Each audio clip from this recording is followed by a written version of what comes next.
Olá, estudantes! Tudo bem? Eu espero que vocês estejam bem. Espero que vocês continuem se cuidando. Eu sou o professor Juliano e hoje temos mais uma aula de Geografia. Vamos iniciar? Como vocês sabem, eu gosto bastante de iniciar fazendo uma breve retomada dos conteúdos que nós vimos nas aulas anteriores. Falamos primeiramente sobre os tipos de poluição. Recordam? Existem alguns tipos de poluição e esses conceitos são muito importantes, até porque nós podemos verificar como devemos agir sobre estas situações. Primeiramente, eu vou destacar aqui a poluição das águas. Lembram que eu havia falado nas aulas anteriores que a poluição das águas pode se dar de diversas maneiras. Por exemplo, indústrias que não se responsabilizam pelos seus resíduos, ou mesmo os moradores que não têm acesso a uma rede de esgoto adequada, quando os dejetos vão direto para os rios, certo? Também falamos sobre a poluição dos solos, certo? Vejam ali, temos uma exposição de resíduos diretamente no solo. E isso pode causar um tipo de contaminação. É muito perigoso. Claro, isto pode variar de acordo com o tipo de resíduo.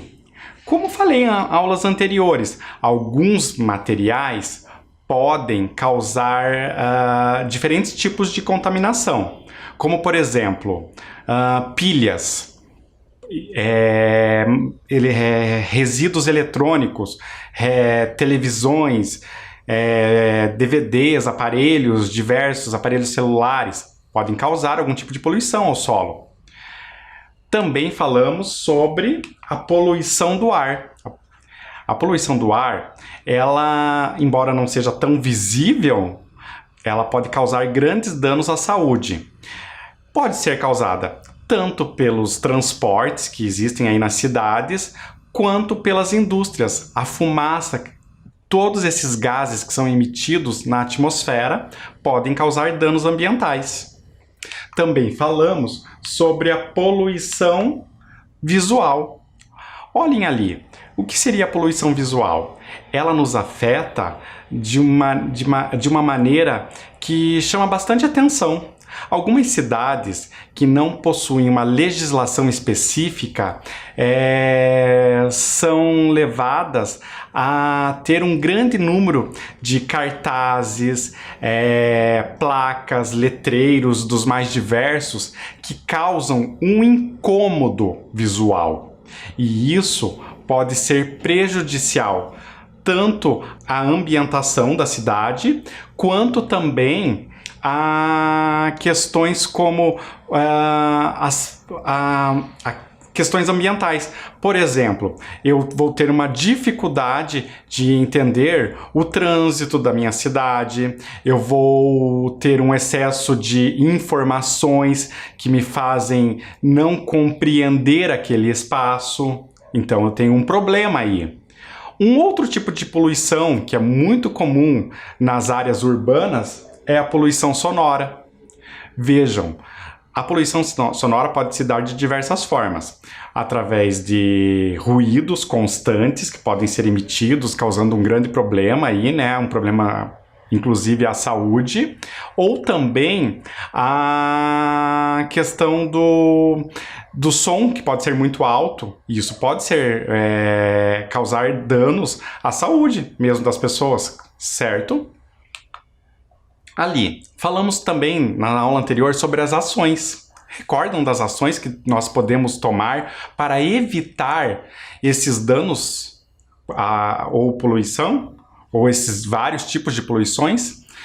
Primeiramente, temos que entender que existem ações que são consideradas coletivas, porque elas envolvem o governo. E tem ações que são consideradas individuais.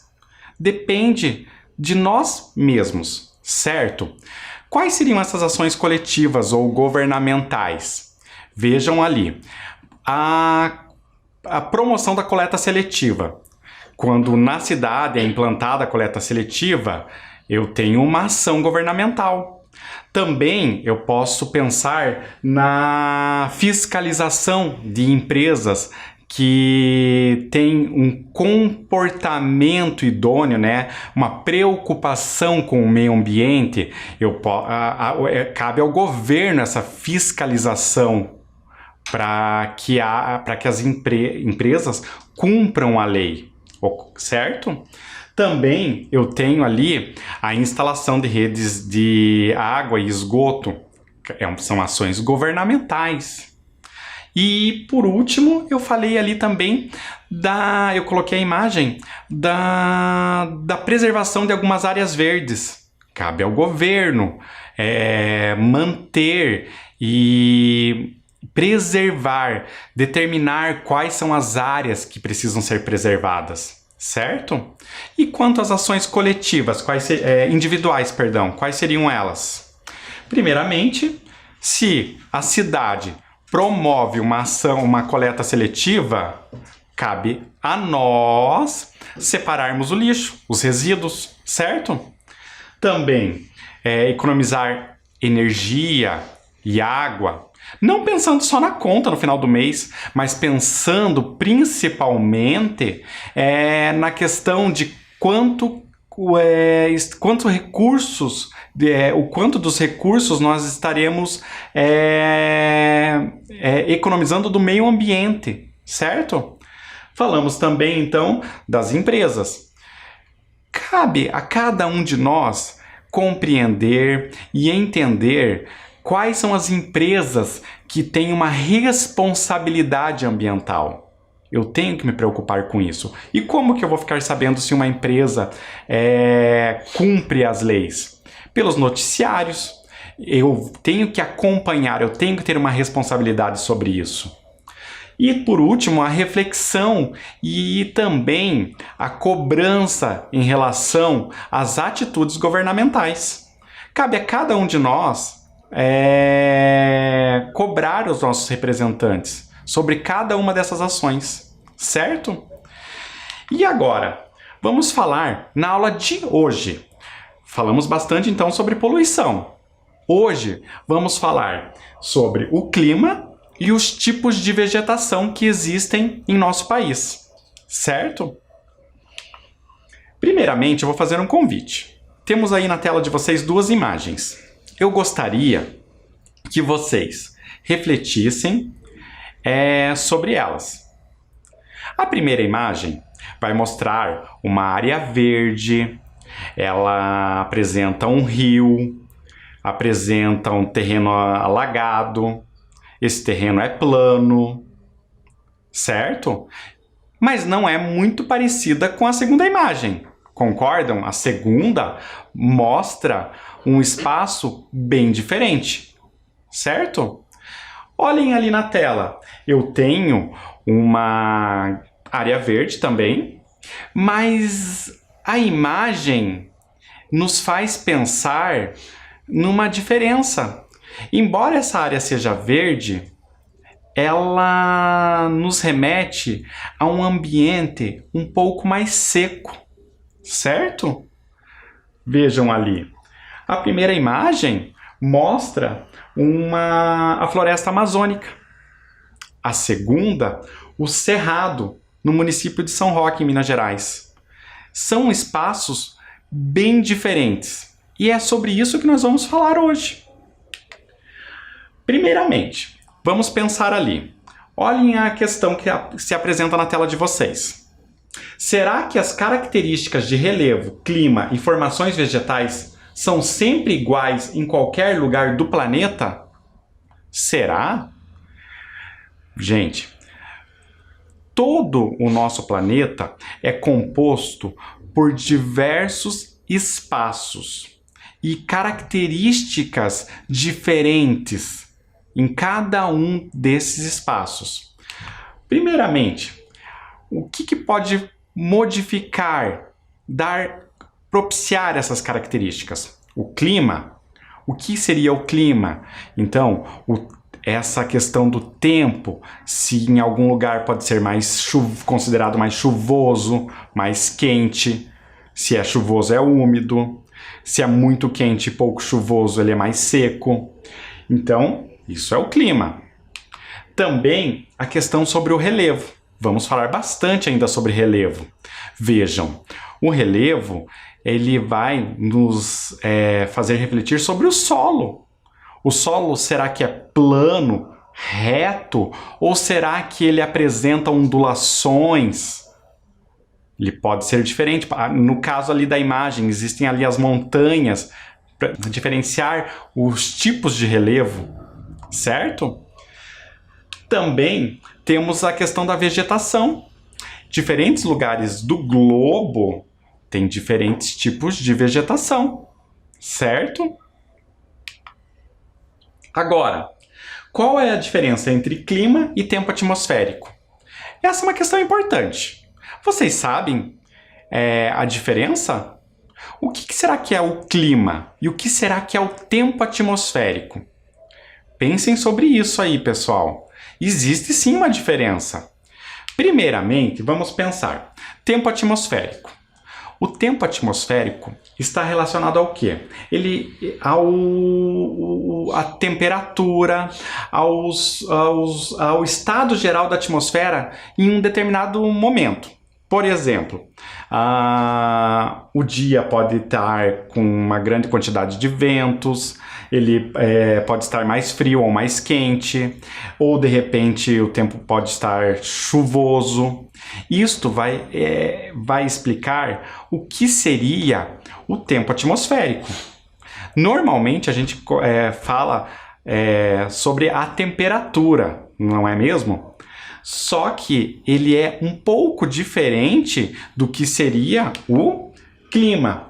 O clima seria o comportamento da atmosfera, né, todo o comportamento da atmosfera durante um período mais longo de tempo. Percebam, o clima vai determinar se, por exemplo, um agricultor poderá plantar um determinado tipo de semente. Ali eu tenho uma imagem. Isso está relacionado ao clima, pois existem lugares no nosso país que são mais quentes e úmidos, outros que são mais frios. Então, isso é o clima, certo? Agora, como eu falei, clima quente e seco, como a gente vê ali na ilustração, o clima úmido e quente, o clima frio e chuvoso.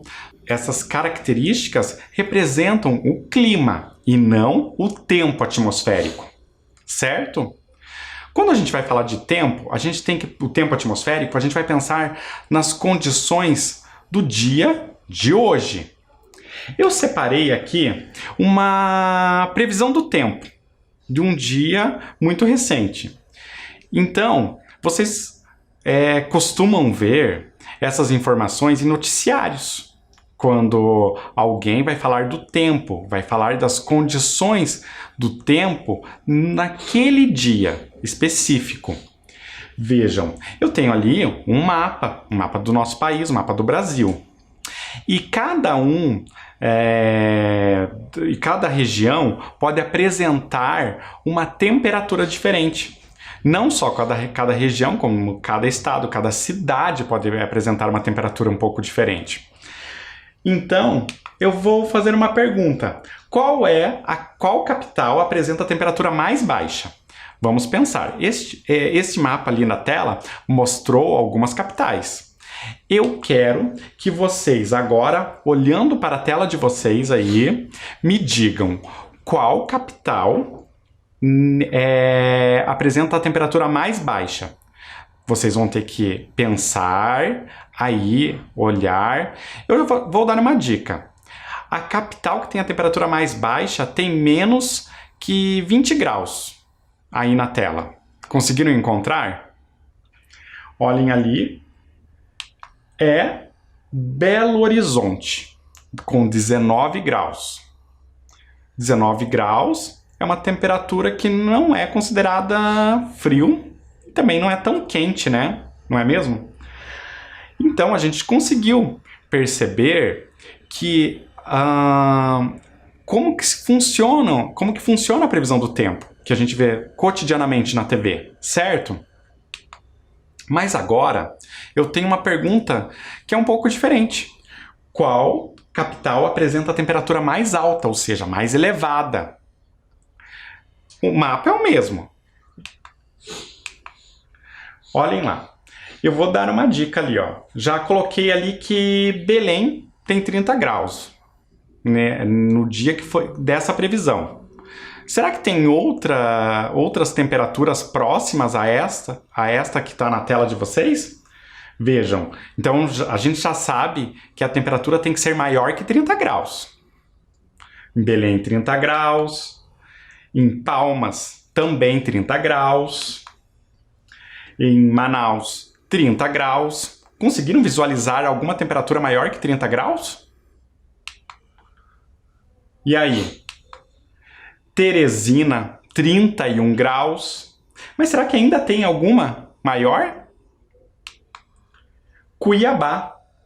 Cuiabá apresentou 32 graus nesse dia. Então, percebam quanto oscilou a temperatura do Brasil nesse dia. Conseguiram perceber? Belo Horizonte tinha 19 graus. Cuiabá, 32 graus. Perceberam a variação? Eu estou falando aqui do tempo atmosférico, o que vai determinar muito a questão de calor, frio ou chuva naquele dia específico. É diferente do clima, que são as condições de um determinado período de tempo. Certo, pessoal? Tem uma pergunta ali na tela. Você conhece algum modo popular de prever as mudanças no tempo? E aí? Alguém tem alguma dica, alguma forma de se prever o tempo que não seja vendo a previsão nos telejornais, nas televisões? Primeiramente, ali, vou dar um exemplo para vocês. Moscas voando ao redor da casa. Existem pessoas que dizem que quando as moscas começam a voar, tanto ao redor da casa quanto em seu interior, isso é uma previsão de chuva. Interessante, não é mesmo? Vacas juntando-se no pasto. Quem mora aí no interior talvez saiba disso, mas quem cria gado observa o seguinte, que as vacas, quando elas percebem que haverá chuva ou mesmo uma tempestade, elas juntam-se e também buscam um lugar seguro, que elas acreditam ser seguro para elas, né? Então é uma forma de se prever a chuva, certo? E quanto ao calor? Será que existe uma previsão, uma forma de se perceber o calor?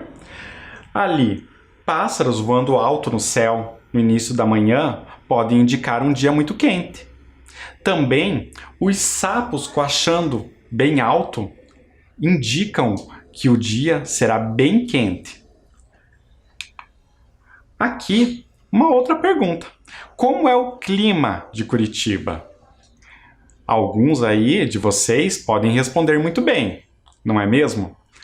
Curitiba tem um clima temperado. Vejam que nas fotos, inclusive, tem uma temperatura ali, uma média do inverno e uma média do verão, que demonstram que as 4 estações do ano são bem definidas. Isso é o que define um clima temperado. Aí vocês devem estar pensando, mas professor, Curitiba não tem 4 estações bem definidas.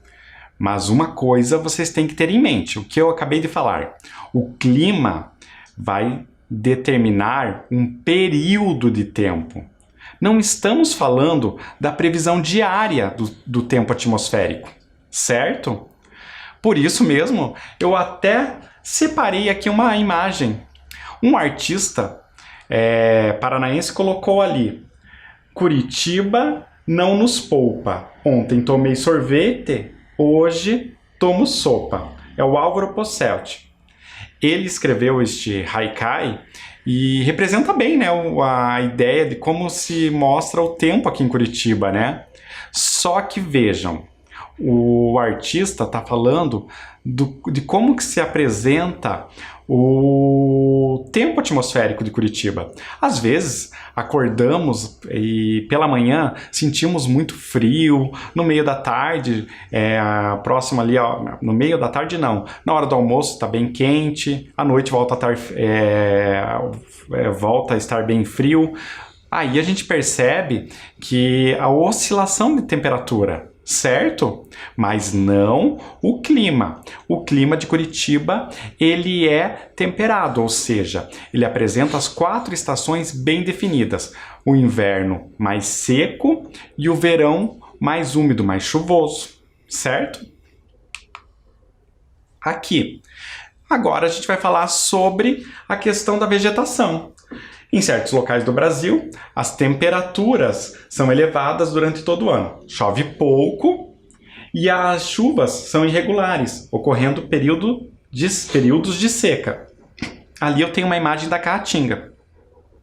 Percebam, alguns lugares do nosso país têm uma temperatura mais quente e também nesses locais há pouca chuva. Então, isso vai definir como as características da vegetação daquele espaço, certo? Olhem aqui, outros lugares do país apresentam uma vegetação bem diferente. Olhem ali, outros municípios durante todo o ano, em outros municípios faz calor e chove muito.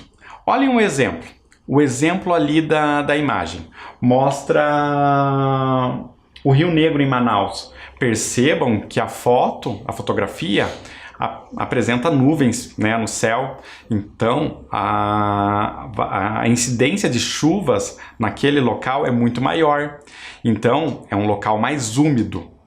Perceberam a diferença entre os dois espaços? Isso vai definir como é a formação vegetal de cada um dos espaços do país. Vejam, os diferentes tipos de clima determinam o desenvolvimento de diferentes tipos de vegetação. A vegetação é um conjunto de plantas que nascem e se desenvolvem naturalmente em um local. Outros elementos como o solo e as formas da superfície terrestre, relevo, também influenciam na diversidade da vegetação. Então, tudo isso vai influenciar na quantidade, na diversidade vegetal dos espaços, das paisagens, certo? Vejam, tanto o solo, os nutrientes que existem no solo, a forma do relevo, se ele é plano ou se ele apresenta algumas ondulações, tudo isso pode determinar como se dá essa vegetação, como se apresenta essa vegetação. Então, aqui no mapa eu tenho uma representação para que nós possamos entender. Olhem lá, com a cor verde, o número 1 apresenta a floresta amazônica, a maior floresta do mundo. Vejam que ali eu tenho um determinado tipo de vegetação. É uma floresta tropical. As florestas tropicais no Brasil, elas apresentam quais características? Clima chuvoso, ou seja, elas estão em lugares onde há muita umidade e também elas apresentam um clima quente, certo? Então o local é quente, né? E com um clima bastante chuvoso. As florestas tropicais, então, podem ser representadas aqui no Brasil pela floresta amazônica e também pela Mata Atlântica. Olhem ali as fotos. Vejam que a floresta amazônica, o verde, a presença do rio, a gente vai lembrar muito da questão da umidade, e na Mata Atlântica, que recebe esse nome porque fica próximo do Oceano Atlântico, também há uma percepção da umidade deste local, certo? Então, tanto a floresta amazônica, número 1, quanto a Mata Atlântica, número 3. Elas não estão próximas no mapa, mas possuem características comuns. São florestas tropicais, certo? Número 1 e o número 3. Percebam ali no mapa que a Mata Atlântica, ela atravessa vários estados brasileiros. A costa brasileira, todo o litoral brasileiro, certo? Todo não, mas quase todo o litoral brasileiro. Depois, aqui, eu trouxe uma imagem, uma obra de arte, que justamente faz a gente refletir sobre as características das florestas tropicais. No caso, eu tenho a Mata Atlântica, um olhar sobre a Mata Atlântica por Cândido Portinari. O artista plástico paulista, ele representou ali na tela a fauna, com a arara, com o macaquinho e também um pé de bananeira. Estão vendo? Percebam que as folhas comuns desse tipo de vegetação são largas, e isso se dá porque pela necessidade de transpiração. Em ambientes muito úmidos, a transpiração das plantas é mais constante, por isso as folhas são maiores, certo? Eu gostaria que vocês prestassem bastante atenção nessas imagens, porque futuramente eu terei uma proposta para vocês. Depois, a gente tem a caatinga. Vejam, a caatinga é uma vegetação bem diferente. Ali, eu tenho uma foto da caatinga. Percebam que o clima da caatinga, ele é mais quente e seco. É o chamado semiárido. Então, olhem a planta que é muito comum na caatinga. São as cactáceas. Essas plantas com espinho. Elas têm esse formato porque elas juntam muita água. E os espinhos dificultam a transpiração. Por quê? As plantas elas estão em um lugar mais seco. Logo, elas precisam manter água para a sua sobrevivência. Percebem? Então, as cactáceas são comuns nesse tipo de vegetação. Uma curiosidade, a palavra caatinga, ela vem do tupi-guarani.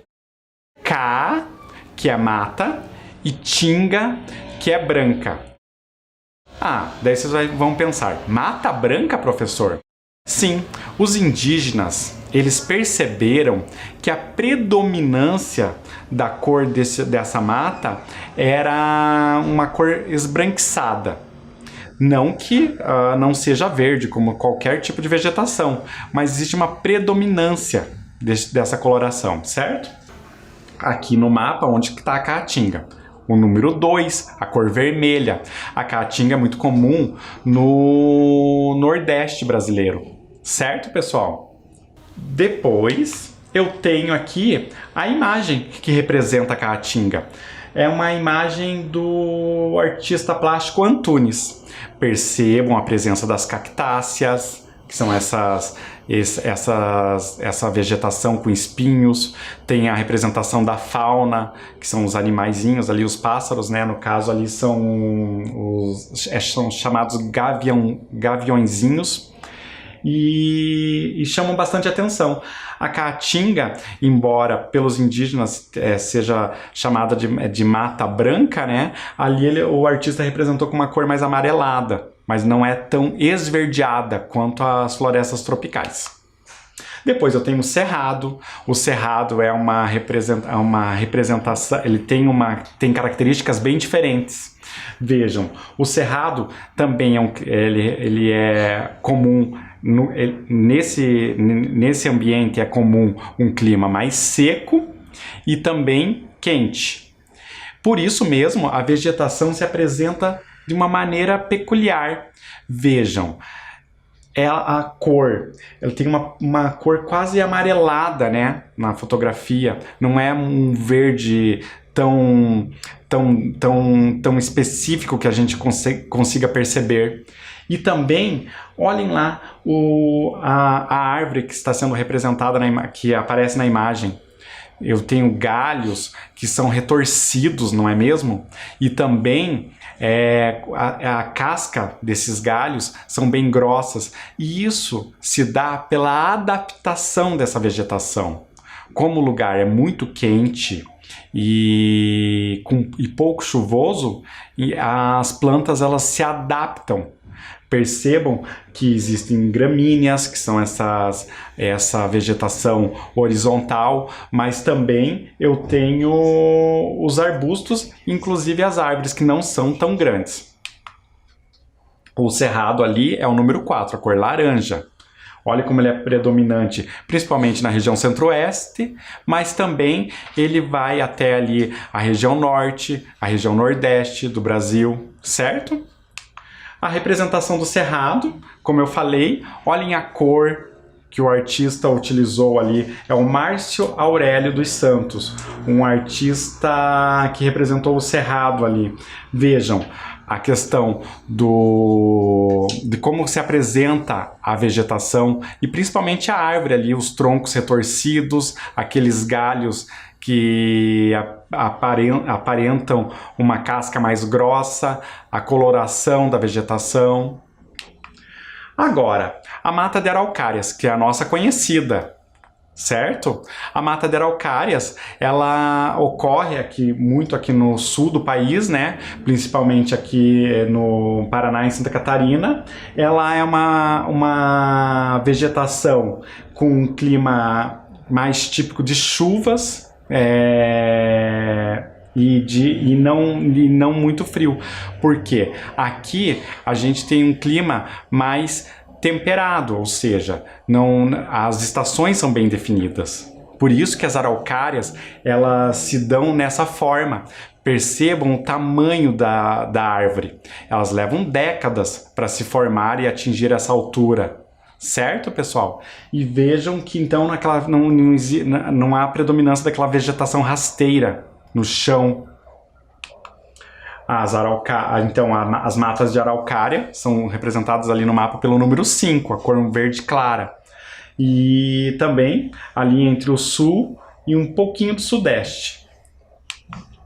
Olha a representação ali, a obra de arte do Teodoro de Bona, que é um artista paranaense, e ele representou as matas de araucária. Percebam quanto verde é representado, mas algo que nos chama a atenção nessa obra de arte é justamente o tamanho das araucárias. Estão percebendo as características de cada um desses tipos de vegetação? Por último, o último tipo de vegetação que vamos ver hoje se trata dos campos. Os campos também são chamados no sul de pampas. Vejam, ali as características dos pampas, principalmente as gramíneas, né, que são essa vegetação que se dá mais próximo ao solo, e também algo que nos chama a atenção é conseguir enxergar o horizonte em um terreno plano. Eu consigo enxergar longe no horizonte, certo? Mas no mapa, percebam que os campos apresentam características muito comum.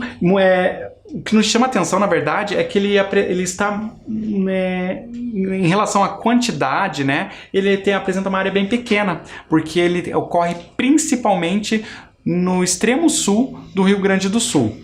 Certo, pessoal?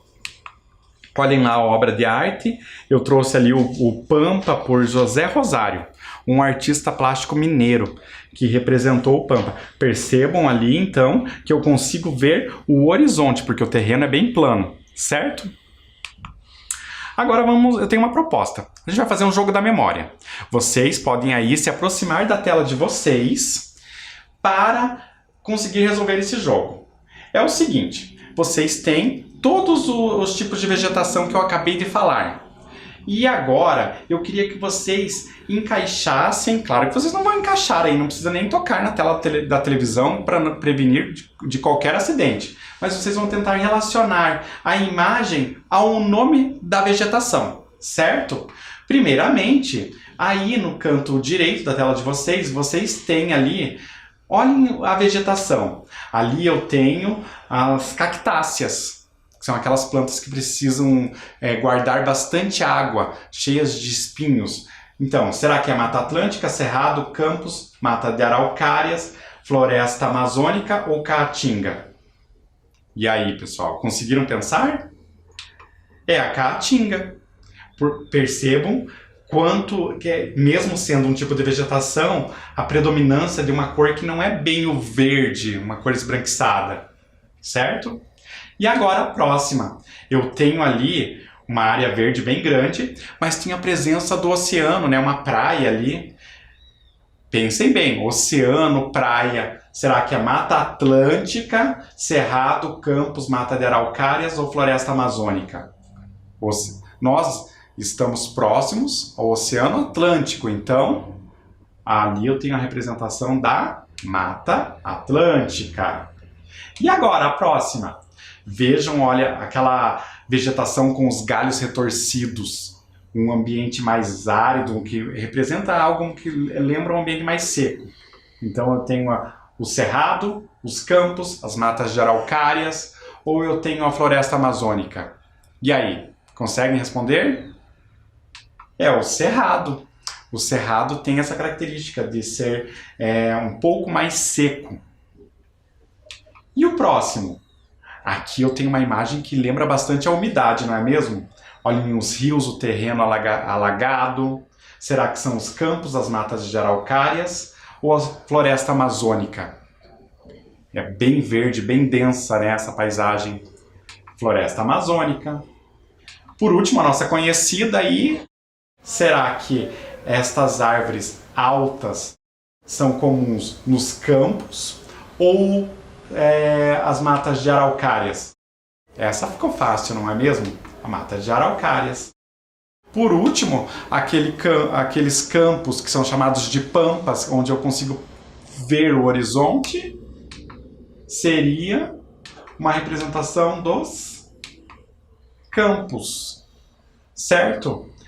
Agora, como é comum, vocês devem pegar aí o caderno de vocês para vocês fazerem anotações, a caneta, para que a gente possa resolver um exercício. Eu gostaria que vocês completassem a legenda do mapa que nós vimos durante a aula.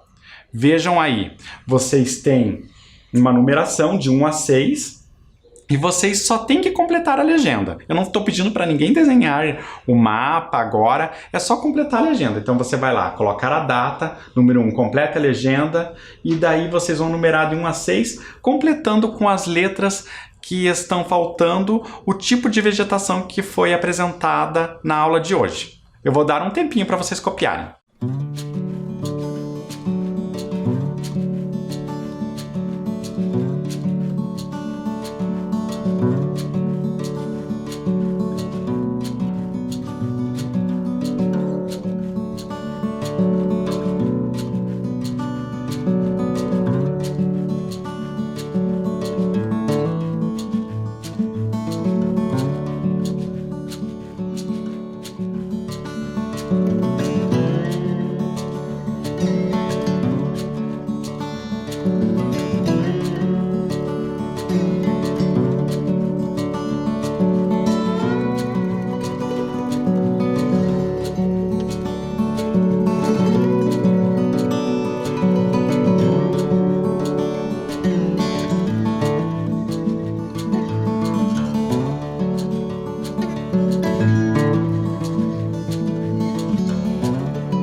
E aí, estudantes conseguiram?